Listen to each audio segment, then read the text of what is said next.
Hello, and welcome back to me learning how to animate. In my last video, I animated a short Chainsaw Man animation based off of Bocchi the Rock scene. I went into that project knowing almost nothing about animation to see what I could do. Most of it was just tracing and character design, but I still think it turned out pretty good. Today, I plan to do some actual research about how to animate and the process on how animations are made, and I plan to attempt a few practice exercises based off of what I've learned. Before doing any research, my goal is to animate some sort of walking cycle, some sort of rotating three-dimensional object, probably a cube or a rectangle, and I would like to try to animate a hand. My first go-to was simply typing in how to animate into YouTube. I put almost 20 videos going over a variety of different aspects of animation into my watch later. I didn't want to just mindlessly binge all of these videos, so I grabbed a notebook and planned to take notes as I watched the videos. About half of the videos I put into my research were about basic and broad subjects in Animate. The other half were more specific subjects and topics that I plan to watch, but I would say aren't necessarily needed for my goals in this video, so I may not even get to them right now.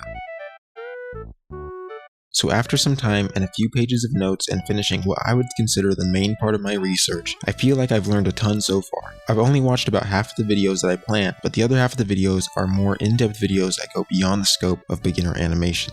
By far the best video that I watched was How to Animate Your Characters 4 Principles by BAM Animation. Even though this video is about animating characters, it covers 4 main principles that bring life and realism to your animations, while not only explaining them, but also demonstrating them through an animation they make throughout the video. It also mentions a bunch of other tips about the process of animating and how to keep your animations clean and consistent. There were so many good tips in this video I filled a whole page of notes just about this one video, and I could probably write even more if I tried. Another good video was New to Animation, Start Here by Modern Day James, where he talks about different principles of animation and some simple exercises to put these principles into practice, as well as more difficult versions of each exercise. I will return to this video as the exercises presented here seem very helpful. Some other good videos that I watched were Animation Basics in 14 Minutes by Alex Grigg, where he talks about 6 different principles of animation and explains them clearly with very good examples to go along with it, and how you can use these principles to bring more life to your animation. These 2 videos by Alex Grigg and Toniko Pantoja, hopefully I'm saying that right, were also great for showing some more interesting exercises to practice certain principles of animation that aren't animating a bouncing ball or a pendulum, which I may or may not come back. And finally, I really enjoyed these videos by Domix and Shar, where they show a bit more into their process about how they animate. I liked Shar's video in particular because not only does she explain her process, but she also does it in a way where you can sit down and animate along with her throughout the video, which I may or may not come back to try. Between all of these videos, the principles of animations that got brought up the most were squash and stretch, overshoot, anticipation, ease in and ease out, or slow in and slow out, and arcs. There is also a big emphasis on time and space. This is the relationship between frames per second and drawings per second. These 2 things combined help create realistic movements and actions. My final conclusion after watching all of the main videos is I should probably dial my goals back a bit and put more of a focus on some fundamentals first. Instead of a walking animation and a hand animation, I would like to practice some of the exercises I've seen in these videos. This would be most of the exercises in the first Modern Day James video I watched, and maybe a couple of my own exercises. That's not to say I won't be animating a walk cycle or a hand, but I might save that for another video where I explore more intermediate exercises and practices. Before I start this next section, I just want to mention again Modern Day James's video, New to Animation, Start Here, as that's where I'm learning and getting all of these next practice exercises from. The first exercise is the bouncing ball.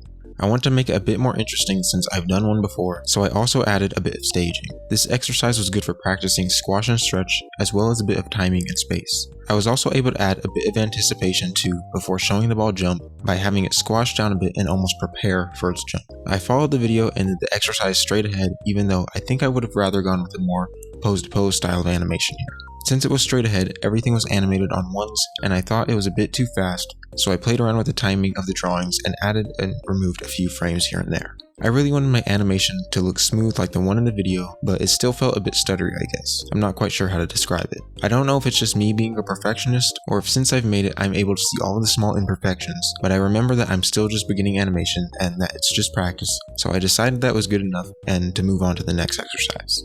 The spinning ball is next. There were 2 levels presented in the video for this exercise. Level 1 was a top-down view of the ball going in a circle, and level 2 was the ball in perspective going in a circle. Again, following the video, I animated this one on a pose-to-pose style, shown by the 4 A, B, C, and D labeled keyframes. The level 1 version was pretty easy, as it really was just about evenly spacing the ball from frame to frame. The level 2 version was also pretty easy. I just wanted to pay more attention to the ball changing sizes as it moves in perspective. Like he said in the video, this exercise was good for practicing some post-to-post style of animation to make sure your subject is in the right place at the right time, as well as getting a bit used to the perspective, especially since I plan on using it more in the future exercises. The only issue I felt here with this exercise was that my animation program fills in any blank animation frames with the most recent previous frame. I'm not sure if this is a universal thing across other animating applications, but it was a bit more tedious having to go back and space out, retime, and insert new frames when I had to add a new drawing. On a side note, from here on, I felt myself getting a little carried away with trying to make all of my animations perfect, rather than focusing on the exercises and the principles I'm trying to practice. I think it was partly due to the brush being too nice and also me comparing my animations to the video, so from this point, I'm going to be trying not to focus on perfect shapes and stuff, so the animation may look a little bit different. Anyways, next was the pendulum, which focused on the slow in and slow out principle. I thought this one was pretty simple as it was similar to the bouncing ball animation when the ball slows down in the air. I also figured out to use layers for the more consistent and non-changing parts of the animation, and in this exercise, I made the top base of the pendulum one drawing layer and one frame through the whole animation, so I didn't have to keep redrawing it. I tried my best to follow along with the video, but the explanation for the timing and amount of frames didn't really make sense to me, so I did my best to make the timing look good. And lastly, for the level 1 exercises was the hammer drop. This one was pretty simple and didn't really take that long. The purpose of this exercise was to add overshoot, which I did, but in the animation it feels a bit too quick. It doesn't make sense for the overshoot to be more than one frame, especially in this scenario, so I added impact lines, and that seemed to make it feel a bit better.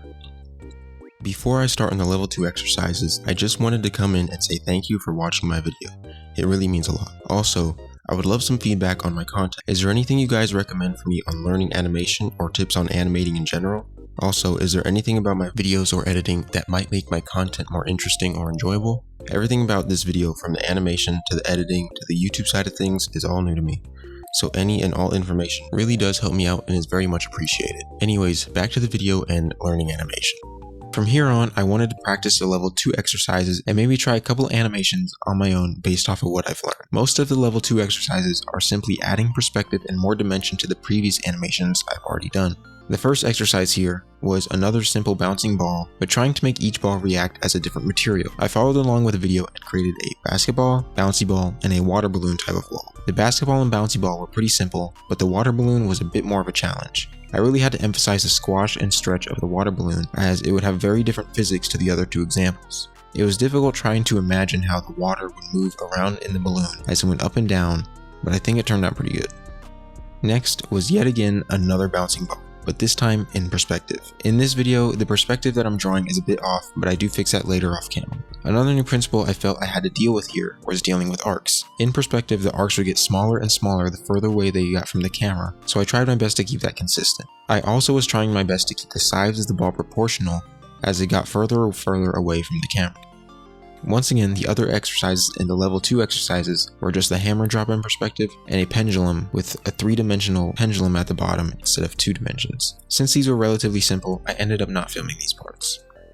During this practice, I had one final idea. I wanted to challenge myself, so I set out with the goal to make my own animation while still practicing some of the things I've learned here. My idea was to create another pendulum in perspective, but instead of making just the bottom of the pendulum in perspective, I wanted to make the whole pendulum in perspective swing towards and away from the camera. I thought this would be a really good way to focus on the slow in and slow out principles while also getting some practice with arcs and perspective. The only things I wasn't able to include here were overshoot and squash and stretch, but I believe I got a pretty decent amount of practice with squash and stretch through all of the bouncing balls I had to animate.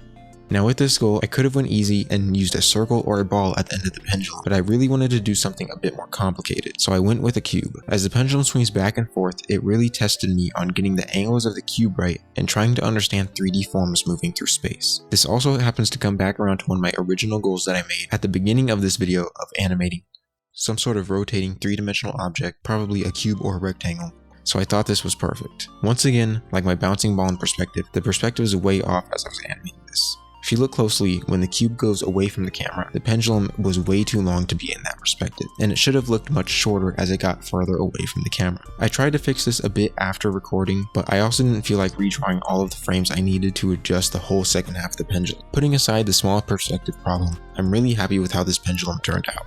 Finally, a lot of the animations were looking a bit rough as I didn't want to be too much of a perfectionist as I was trying to animate, so I decided to go back and redraw the line art and add some colors and shadows to the final products. During this time, I played around with some of the timing to make some of the parts feel a bit smoother, and I was finally done. I officially animated about 6 different animations where I got to practice all sorts of principles of animation and get a much better understanding of them.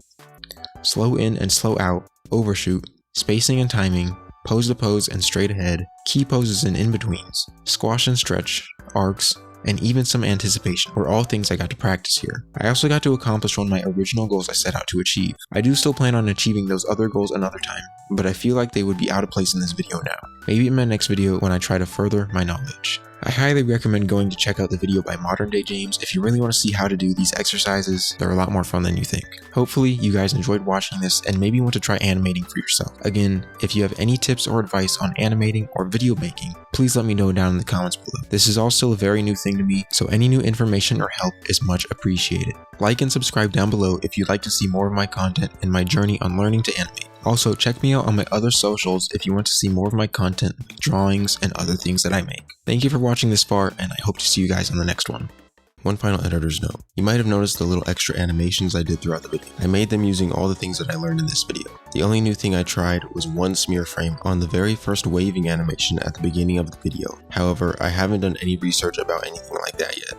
I really do plan on documenting as much as possible on my journey learning animation to show how I go from zero knowledge to hopefully somewhat decent, and hopefully show how anyone else can do it too. Also, I know these videos are coming out slow. I really am trying to get them out at decent times. But not only am I trying to learn animation, I'm also trying to learn how to record videos, how to edit them, how to use my editing program, and how to manage stuff on the YouTube side of things, all in between working my actual job. I have plenty of video ideas ready, including ones that aren't just me learning how to animate. So if you want to see more content based around me animating or the art I do, subscribe to keep you updated on my content. Anyways, thank you guys once again for watching, especially all the way to the very end.